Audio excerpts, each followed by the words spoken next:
Assalamu alaikum al'ummar musulmi. Ni ce taku Babiyana Queen of Update. Wato aku mai bakin magana. Ni damuna ce uwar alkhairi kuma bulalata sai ta riske ka a duk inda kake a faɗin duniya.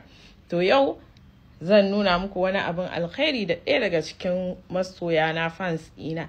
Ban san ta ba, bata sanni ba, ta ce Babiyana kina ina ne da Allah, kuma customer ta ce she's my customer, tana siyan kaya a wajena. Kina ina? Na ce mata ina wuri kaza. Da Allah na ba delivery guy zai kawo miki sako. Na ce to shikenan. Ga sakon ya zo, bari mu bude mu ga da me Allah ya bamu. Kun ga yadda ledan yake a haka ya zo?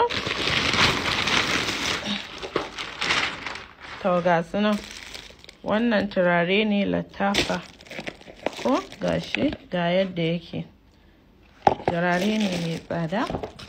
Ga wannan ma turare ne mai tsada. Ga wannan super wax ce exclusive. Wallahi Allah mun gode maka, super ce exclusive ga ta nan. Irin wanda ake ɗinka wannan gashi. Wallahi ta baya. Sai wannan Holland ne. Hollandis. Kun gan shi?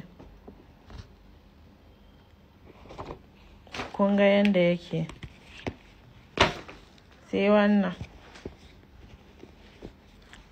Sai ga Ibo Rapper nan. Ga Ibo Rapper. Ga wannan mai gold. Sai ga shi nan. Wannan. To, ga abun ƙarshe nan. Ga sarƙan yanda yake. Ga abun hannun yadda yake. Na gode. Allah Ubangiji ya saka da alkhairi. Allah Ubangiji ya bar zumunci.